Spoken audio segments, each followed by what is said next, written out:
Hello friends, please like and subscribe to the channel and enjoy the stories. Chapter 1. The Luminous Thread. The clock inched towards 11:53 p.m. as the train screeched into the dimly lit station. Maya tugged her coat tighter around her body, the November air biting through the layers like needles of frost. She was not supposed to be here, not tonight, not in this city, but a string of impulsive decisions and an eerie sense of déjà vu had led her to Platform 6 of King's Cross Station. She wasn't alone. A man stood at the far edge of the platform, a silhouette etched against the shimmering lights of the arriving train. He looked out of place, neither a hurried commuter nor a weary traveler. His posture was languid, yet his gaze was magnetic, as though he were tethered to the same inexplicable pull that had dragged Maya here. The train doors hissed open, spilling warm light and a handful of passengers onto the platform. Maya hesitated. Every fiber of her being screamed to step back, to retreat to the safety of her rented apartment. But then she saw him turn, his face partially illuminated by the amber glow of the train's interior. His eyes locked onto hers. It wasn't recognition in the traditional sense. Maya had never seen him before. But the intensity in his gaze felt like opening a book to a page she already knew by heart. Without realizing it, her feet moved, propelling her toward him. "You shouldn't be here," he said as she approached, his voice low, like the whisper of wind through bare branches. "Neither should you," she replied instinctively, her breath forming pale clouds between them. He smiled faintly, a smile that didn't quite reach his eyes. Yet here we are. Maya's pulse quickened, her curiosity battling with caution. "What's your name?" He tilted his head slightly, as if considering whether to answer. "Luca. I'm Maya." The train conductor's whistle pierced the night air, a shrill reminder of the world outside their bubble. Luca gestured toward the train. "This is the last one tonight. Where are you headed?" Maya hesitated. She hadn't planned that far ahead. "Nowhere. Everywhere. I don't know." His expression softened, and he extended a hand. "Then come with me." It was madness. She didn't know this man, didn't know where he was going, or why he was here. But the inexplicable connection between them was undeniable, as though their paths had crossed before, in another life, another time. She took his hand. The train car they entered was nearly empty, save for an elderly woman knitting something yellow and a young boy fast asleep beside her. Maya sat across from Luca, her mind racing. The rhythmic clatter of the train on the tracks filled the silence between them. "Why were you at the station?" she asked, finally breaking the spell. "I could ask you the same," he countered, his lips curving into that enigmatic smile again. "But I suppose you wouldn't believe me if I told you." "Try me." He leaned forward, his gaze piercing yet kind. "I was waiting for you." The weight of his words settled on her chest, and she struggled to find her voice. "What do you mean?" "I don't know how to explain it," he admitted, his tone earnest. "But I've seen you before, in dreams, in flashes of memory that aren't mine. I've been searching for you for a long time." Maya's laugh was nervous, a shaky attempt to mask the shiver running down her spine. "That's a terrible pickup line." "It's not a line." His seriousness was disarming. "Tell me, Maya, do you believe in fate?" She wanted to scoff, to roll her eyes at the absurdity of it all, but something in his voice, in his presence, made her pause. "I don't know," she said finally. "Maybe." The train plunged into a tunnel, and the lights flickered. For a moment, darkness enveloped them, and Maya felt a strange sensation, like falling through time and space. When the lights stabilized, Luca's expression had changed. His usual composure was replaced by something akin to fear. "What's wrong?" she asked. "We're running out of time," he said, his voice tight. "There's something I need to show you." Before she could respond, the train jolted to a halt in the middle of the tunnel. The elderly woman and the boy vanished, as though they'd never been there. Maya's heart pounded as Luca stood and pulled her to her feet. "Come on," he urged, leading her toward the door. "Where are we going?" she demanded, panic rising in her throat. "To the beginning," he said cryptically. They stepped off the train and into the tunnel, the air thick and oppressive. The walls seemed to shimmer, like liquid light frozen in place. Maya looked back at the train, but it was gone. "What is this place?" she whispered. "The in-between," Luca said, his grip on her hand tightening. "This is where threads converge." Ahead of them, a doorway materialized, glowing faintly. Luca stopped, turning to face her. Once you go through, there's no turning back. What's on the other side? She asked, her voice barely audible. He hesitated. Truth. She looked into his eyes, searching for answers she didn't know how to ask for. Then, with a deep breath, she stepped through the doorway, and everything changed. She was no longer Maya, and he was no longer Luca. They were fragments of something vast and infinite, echoes of a story written across the fabric of the universe. Time unraveled, revealing the truth. They had met 1,000 times before, and they would meet 1,000 times again, bound by a love that transcended lifetimes. But with each cycle, they were given a choice, to break the loop or to start anew. Maya reached out for Luca, her voice a whisper in the void. What happens now? He smiled, the weight of eternity in his eyes. We decide. The doorway dissolved, leaving them suspended in the infinite, their hands clasped as they prepared to write the next chapter of their timeless story. Chapter 2: The Fractured Cycle. Maya stumbled as the doorway closed behind her, the glowing edges of the portal dissolving into the strange, shifting expanse. She found herself standing on what appeared to be an endless glass-like surface. Beneath her feet, constellations of light shimmered and swirled, like galaxies captured in motion. The air hummed with an energy that seemed to resonate in her very bones. Beside her, Luca released her hand, his face etched with a mix of awe and apprehension. This is it, he said softly. The crossroads. The crossroads of what? She asked, her voice unsteady. Of everything, he replied. Time, choices, lifetimes, they all intersect here. This is where our story begins, and where it could end. Maya's eyes widened as she took in their surroundings. The infinite glass stretched into the horizon, punctuated only by scattered doorways like the one they'd just passed through. Each doorway pulsed with a different hue, some warm and golden, others cold and foreboding. She could feel the pull of each one, as though they were fragments of a song she couldn't quite hear. You've been here before, haven't you? She asked, turning to Luca. He nodded, his expression darkening. Many times, but it's never been like this. What's different? You, he said simply, his gaze locking onto hers. You were never meant to be here. Her heart skipped a beat. What do you mean? You said you were waiting for me. I was, he admitted. But you weren't supposed to come willingly. That's not how the cycle works. Maya's mind raced. The cycle. The fragments of truth he had spoken about earlier now swirled in her head, coalescing into something tangible yet incomprehensible. What happens if the cycle breaks? I don't know, Luca admitted, his voice tinged with both fear and wonder. But I think that's why we're here now, to find out. A faint hum grew louder, drawing their attention to one of the doorways. It was a deep violet, its edges crackling with electricity. As they approached, images began to flicker across its surface, scenes that felt both foreign and familiar. A bustling marketplace, a stormy cliffside, a quiet library. In each scene, Maya could see herself and Luca always together, yet always apart, separated by time, space, or tragedy. What is this? She asked, unable to look away. These are echoes of us, Luca explained, his voice heavy with emotion. Every time we've met, every life we've shared or lost. Maya's chest tightened. Why does it always end? Because that's the way it's written, Luca said. We meet, we fall, and then... He broke off, his jaw tightening. And then what? She pressed. And then we're torn apart, he said bitterly. The cycle resets, and we start again. Maya reached out, her fingers brushing the edge of the violet doorway. Friendly. The electricity buzzed against her skin, sending a jolt through her body. What if we don't? Luca turned to her sharply. What are you saying? What if we don't follow the script? She said, her voice gaining strength. What if we choose something different this time? He hesitated, his brow furrowing. You don't understand. This isn't just about us. The cycle is part of something larger, something fragile. If we break it, we might... Destroy it? She interrupted. Destroy everything? Maybe, he said, his voice barely a whisper. Maya stared at him, her mind a whirlwind of possibilities and fears. She thought of the lives she'd glimpsed in the doorway, of the countless times they'd been forced to endure the same tragedy.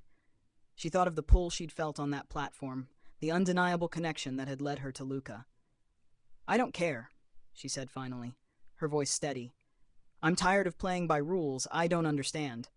If breaking the cycle means we get to choose our own ending, then I'm willing to take that risk. Luca studied her, his expression unreadable. Finally, he exhaled, a sound of both resignation and resolve. Then we need to find the thread. The thread? It's what binds us to the cycle, he explained. If we can find it, we might be able to unravel it. Before Maya could respond, a low rumble echoed through the space. The glass beneath their feet began to vibrate, and the scattered doorways flickered like dying stars. Luca grabbed her hand, pulling her away from the violet doorway. They know we're here, he said urgently. Who's they? The keepers, he said, his voice tense. They're the ones who maintain the cycle, and they won't let us break it without a fight. Maya's heart pounded as the rumble grew louder. Shadows began to emerge from the flickering doorways, shifting and coalescing into towering, faceless figures. Their movements were unnervingly fluid, like ink spilling across water. What do we do? She asked, panic creeping into her voice. We run, Luca said, his grip on her hand tightening. And we don't stop until we find the thread. With that, they took off across the shimmering expanse, the faceless figures closing in behind them. The air grew heavier, charged with an otherworldly energy that made it difficult to breathe. Maya's legs burned as they ran, but she refused to slow down. The faint glow of another doorway appeared ahead, this one a soft, golden hue. Luca pulled her toward it, his face set with determination. Is that it?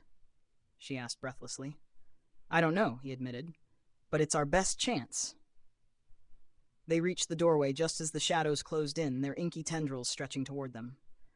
Luca pushed her through first, and as she stumbled into the golden light, she felt the strange sensation of falling again. When she opened her eyes, she was no longer in the crossroads. She stood in a sunlit field, the air warm and fragrant with the scent of wildflowers. Luca was beside her, his face etched with both relief and confusion.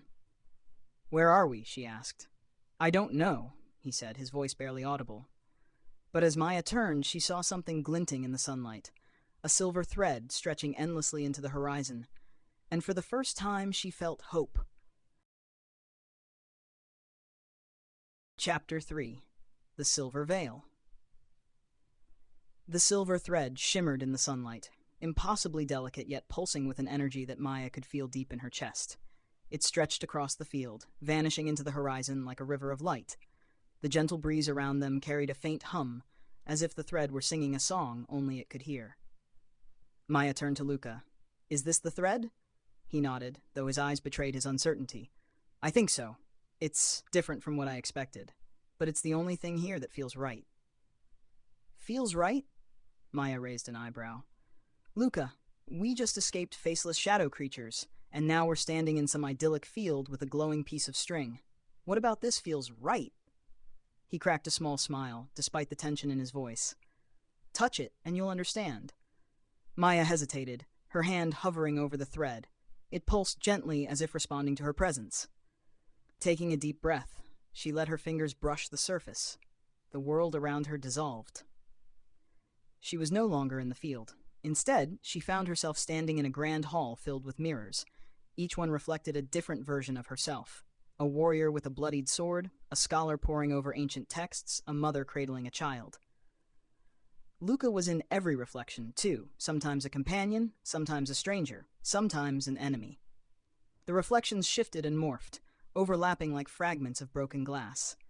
Maya felt dizzy, overwhelmed by the sheer magnitude of their shared existence. Do you see it now? Luca's voice echoed around her, though he wasn't beside her. Yes, she whispered. This is us, every version of us, every time. The mirrors vibrated as if they had heard her, their surfaces rippling like water. A single crack appeared in the largest one, and from it emerged a thread, a mirror image of the one in the field. But this one gleamed with a harsh, cold light. This is the thread, Luca's voice said again, closer now. It's not just us, it's everything. Every choice we've made, every ending we've endured. Maya reached out to the thread in the mirror, but it recoiled, sparking angrily. She pulled her hand back, her heart racing. Why won't it let me touch it? Because it's fighting back, Luca said, materializing beside her. His expression was grim. It knows what we're trying to do. Maya turned to him, a desperate question in her eyes. How do we stop it? We have to unravel it, he said, his voice steady. But it won't be easy. The thread is woven into the fabric of this place. Of us. If we pull it apart, we risk unraveling everything. Maya stared at the thread, its cold light almost blinding now. But if we don't, we'll keep repeating the same story forever. Luca nodded. And the keepers will find us. They always do. The field came rushing back, the mirrors and their fractured reality fading into memory. Maya stumbled, catching herself against Luca. The silver thread still shimmered before them, its hum louder now, more insistent. "What do we do?" she asked, her voice trembling. "We follow it," Luca said, his jaw set with determination. "To its source." The thread led them across the endless field, the landscape shifting subtly as they walked. At first, it was all wildflowers and sunlight, but soon the ground turned rocky, the air heavier. The hum of the thread grew deeper, resonating like the toll of a distant bell. After what felt like hours, they reached the edge of a cliff. Below, an enormous chasm stretched out, its depths obscured by swirling mist. The thread descended into the abyss, its light piercing through the fog. "This is it," Luca said, his voice barely audible. Maya peered into the void, her stomach churning. "We're supposed to go down there?" He didn't answer immediately. Instead, he knelt beside the thread, running his fingers along its surface. It pulsed beneath his touch, as if responding to him. "Maya," he said softly, looking up at her. "If we do this, if we succeed, there's no guarantee we'll survive." She knelt beside him, meeting his gaze. "And if we don't?" He sighed, his shoulders sagging. "Then we'll keep living the same lives, over and over, losing each other every time." Maya reached out, placing her hand over his. "Then we don't have a choice." Together, they grasped the thread. The descent into the chasm was unlike anything Maya had ever experienced. They weren't falling exactly. It was more like being pulled, the thread guiding them deeper into the void. The mist swirled around them, whispering fragments of memories. Laughter, tears, promises, betrayals. At the bottom of the chasm, the thread anchored itself to an enormous, pulsating orb of light. It was impossibly large, its surface rippling like liquid silver. "This is the source," Luca said, awe evident in his voice. Maya felt a strange mix of wonder and dread. The orb pulsed in time with her heartbeat, its light seeping into her skin. She could feel its power, its purpose. "How do we unravel it?" she asked. Luca stepped forward, his hand trembling as he reached for the orb. "We pull." As his fingers touched the surface, the orb shuddered, emitting a low, resonant sound that made the ground quake. The silver thread began to unwind, unraveling like a spool of yarn. But with each strand they pulled, the world around them began to crumble. The mist turned to darkness, the ground splintering beneath their feet. "Maya!" Luca shouted over the deafening roar. "We have to keep going." She grabbed the thread, yanking it free. The orb screamed, a sound that pierced through her very soul. But she didn't stop. She couldn't. The orb collapsed in on itself, its light exploding outward in a blinding flash. When Maya opened her eyes, she was back on the train platform. The station was quiet, the air still. She looked around, her heart sinking. Luca was gone. She felt a pang of despair, but then she noticed something. In her hand was a single silver thread, faintly glowing. A whisper echoed in her mind, Luca's voice. "This time you decide." And for the first time, Maya felt free. Chapter 4. The Choice Beyond the Thread. The train platform was eerily silent, its fluorescent lights flickering like the heartbeat of a dying star. Maya stood there, clutching the silver thread, its faint glow casting a soft light over her trembling hands. She felt an unbearable weight pressing down on her, the gravity of every life she had lived, with Luca crashing into her all at once. The echo of his voice, "This time, you decide," lingered in her mind, as though the words themselves were etched into her very soul. But decide what? Maya turned, her eyes searching the platform for some sign of him. It was empty. The train tracks stretched into endless darkness, and the digital clock on the wall flickered, stuck at 11:53 p.m. "No," she whispered, her voice breaking. "You can't leave me here, Luca." She looked down at the thread, its gentle hum vibrating against her skin. It was warm, alive, as though it contained the essence of everything they had been through. The thread wasn't just a fragment of the cycle. It was a bridge, a tether to something beyond this moment. The question was, where would it lead? As Maya stood frozen in indecision, a soft breeze swept through the platform. It carried with it a faint melody, a hauntingly beautiful tune that seemed to come from nowhere and everywhere at once. She closed her eyes, letting the music wash over her. When she opened them, the platform was no longer empty. A woman stood at the far end, dressed in a flowing gown of deep violet, her hair cascading like liquid gold. Her presence was otherworldly, her eyes glowing faintly as though lit from within. She held something in her hands, a mirror, its surface rippling like water. "Who are you?" Maya asked, her voice trembling. The woman smiled, her expression both kind and unsettling. "I am the Keeper of Threads." Maya's grip on the silver thread tightened. "You're one of them," she said, taking a step back. The Keeper tilted her head, amusement flickering in her glowing eyes. "Not quite. I am not here to stop you, Maya. I am here to offer you clarity." "Clarity?" Maya echoed, her heart pounding. The Keeper held up the mirror. "Look." Maya hesitated but felt an irresistible pull. Slowly she approached and gazed into the mirror's surface. At first it showed nothing but her own reflection, but then the image shifted. She saw herself and Luca, standing in the golden field, the silver thread between them. The scene changed again, showing a version of herself she didn't recognize, a woman in armor, standing alone on a battlefield. Another shift, a librarian poring over ancient books in a darkened room, and another, a girl on the edge of a cliff, staring into the sea. Each version of her carried the same thread, but in none of them was Luca by her side. "What is this?" Maya asked, her voice breaking. "These are the paths you have yet to walk," the Keeper said. "Each one is a life where the cycle has broken, where you are free to choose your own destiny." Maya's chest tightened. "But Luca, where is he? Why isn't he in any of them?" The Keeper's smile faded, her expression turning somber. "Because freedom comes at a cost, Maya. To break the cycle is to untangle your lives from one another. If you pull the thread any further, you will sever the bond that ties you to him." Maya staggered back, the weight of the revelation hitting her like a tidal wave. "No," she whispered, shaking her head. "There has to be another way." The Keeper lowered the mirror.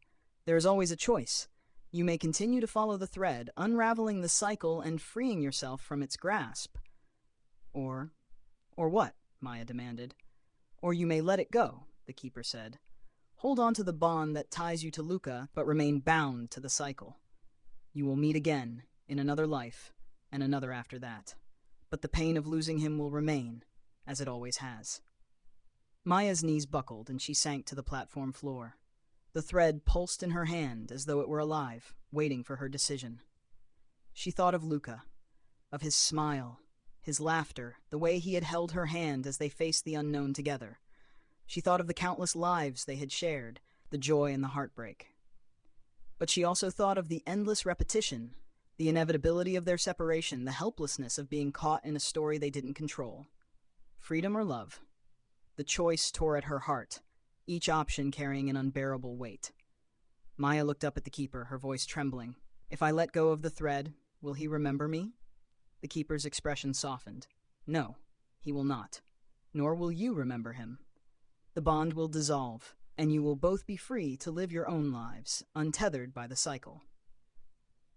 Tears streamed down Maya's face. "And if I hold on, then you will remain bound," the Keeper said. "But the bond will endure. No matter how many lifetimes pass, no matter how many times you are torn apart, you will always find your way back to each other." Maya closed her eyes, the weight of the decision crushing her. Her heart ached at the thought of losing Luca forever, of forgetting the love that had defined so many lives. But the idea of living the same story, of enduring the same pain over and over. She opened her eyes, her decision clear.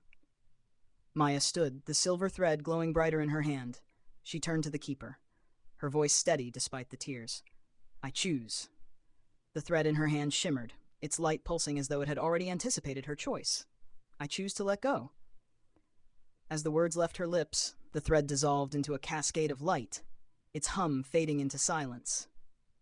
The world around her shifted, the platform disappearing into a void of infinite stars. Maya felt a strange sense of weightlessness, her memories of Luca slipping away like sand through her fingers. She clutched at them, trying to hold on, but they were gone before she could grasp them fully. And then there was nothing. When Maya opened her eyes, she was standing on a busy street corner. The city buzzed with life around her.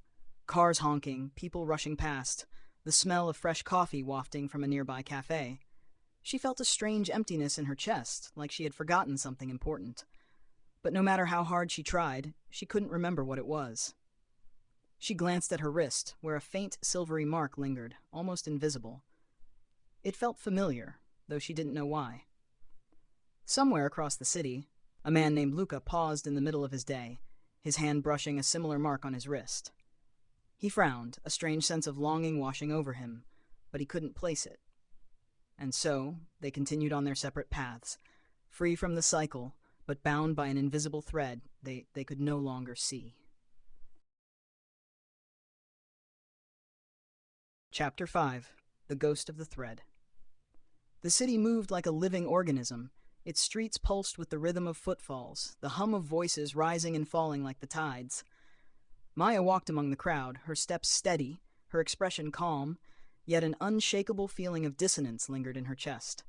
It wasn't sadness, it wasn't fear, it was more like absence.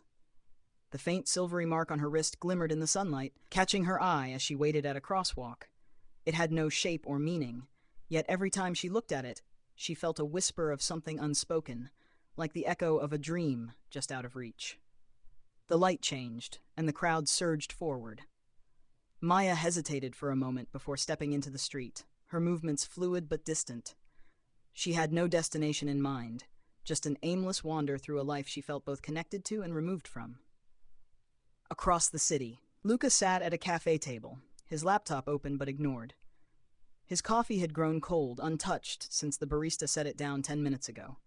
He was staring at his wrist. The faint silver mark had appeared weeks ago, though he couldn't pinpoint exactly when. It didn't hurt or itch, but it was persistent, as though it wanted him to notice it. "What are you trying to tell me?" he muttered under his breath, tracing the mark with his thumb. A passing stranger jostled his table, snapping him out of his thoughts. The laptop screen flickered, and for a brief moment, an image appeared, a field of wildflowers, glowing in golden light. Luca blinked, and the image was gone, replaced by his usual desktop background. Shaking his head, he closed the laptop and stood, tossing a few coins onto the table. The strange vision lingered in his mind, pulling him towards something he couldn't name. Maya turned down a quiet side street, her footsteps echoing against the cobblestones. The noise of the city faded, replaced by the rustling of leaves and the distant sound of a violin playing an unfamiliar melody. The music seemed to pull her forward, leading her toward a small park. She followed the sound, her pulse quickening as she approached. Sitting on a bench beneath a towering oak tree was an older man, the violin tucked beneath his chin. His bow moved gracefully across the strings, the melody haunting and beautiful. Maya stopped, captivated. The song felt like a story she had forgotten, each note tugging at something buried deep within her. The man glanced up, his piercing blue eyes locking onto hers. For a moment, the world seemed to stop. "Do I know you?" she asked, her voice trembling. He smiled, a soft, knowing expression. "Not in the way you think. Then why does your music feel so familiar?" He lowered the violin, his gaze never leaving hers. "Because it's your song, Maya, yours and his." Her breath caught in her throat. "What are you talking about?" The man reached into his coat pocket and pulled out a small silver thread, its glow faint but steady.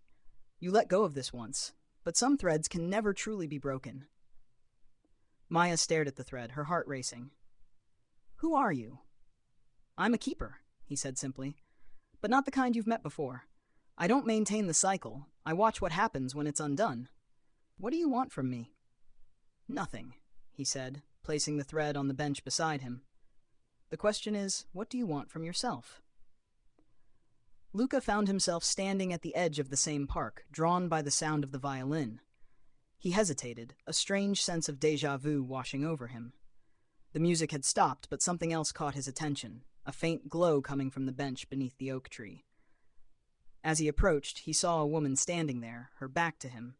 Her dark hair caught the sunlight, and for a moment he felt an inexplicable urge to call out to her. "Excuse me," he said instead, his voice tentative. The woman turned, and their eyes met. Time seemed to freeze. Maya felt the air leave her lungs as she turned to face the stranger. But he wasn't a stranger. She didn't know how she knew, but she did. "Luca," she whispered, the name slipping from her lips before she could think. His eyes widened. How do you know my name? I don't know, she said, her voice shaking. I just do. They stared at each other, the world around them fading into irrelevance. The silver thread on the bench pulsed softly, its light growing brighter. Luca reached for it instinctively, his fingers brushing against Maya's as they both grabbed it at the same time. The thread erupted in light, and suddenly, everything came rushing back. The field, the chasm, the crossroads, the lives they had shared, the pain they had endured, the choice Maya had made. Maya gasped, tears streaming down her face. I thought I lost you. Luca stepped closer, his hand still on the thread. I don't understand. We let go. The cycle was supposed to end. It did, the older man said, his voice gentle. He stood a few feet away, his violin tucked under his arm. But some bonds are too strong to be undone, even by the unraveling of a thread. Maya looked at Luca, her heart aching with the weight of everything they had been through. What happens now? The keeper smiled, his eyes twinkling. Now you write a new story. No cycles, no predestined endings, just the two of you, free to choose. As the keeper disappeared into the trees, the silver thread in their hands faded into nothingness. Maya and Luca stood there, their fingers still intertwined, the warmth of their connection undeniable. For the first time in countless lifetimes, they were free. And they would decide what came next. Final chapter. A new beginning.